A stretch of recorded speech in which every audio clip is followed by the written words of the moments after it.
The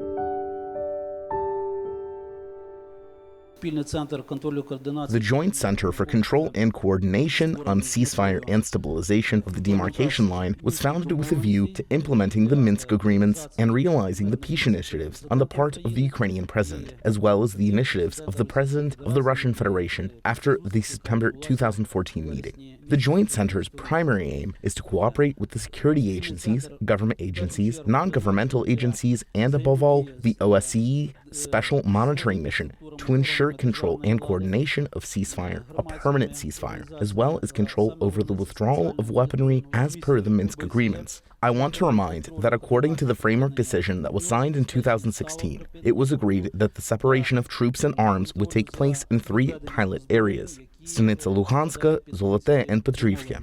I would also like to remind that in October 2016, in 2 areas, Zolote and Petrivske, the separation of forces had already happened. But because of the aggravation of the situation at the demarcation line, our units were forced to return to the positions from which they were withdrawn, that is, 1 kilometer back.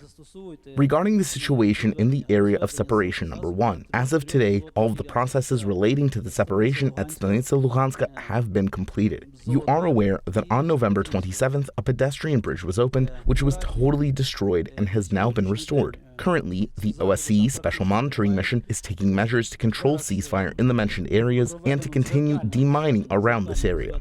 I would also like to highlight that according to the information from the Joint Forces Operation HQ from June, this year the mentioned area has not had a single case of shelling, so that everyone understands what it provides for and why the separation of forces was carried out in the first place.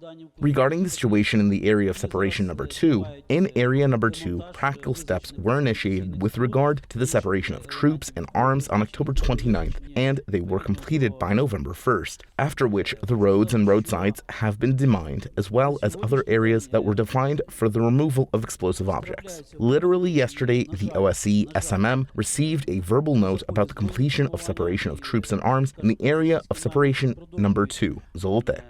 Now, regarding the area of separation number 3, currently activities there are ongoing.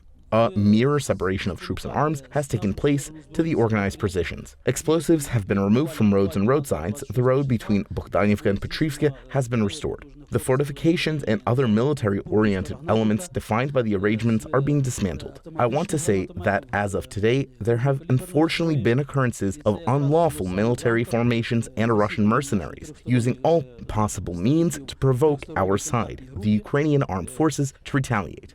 Literally 2 days ago, on November 26th, there were 3 powerful shellings near the settlement of Starokhnetivka using automatic grenade launchers and large-caliber weapons.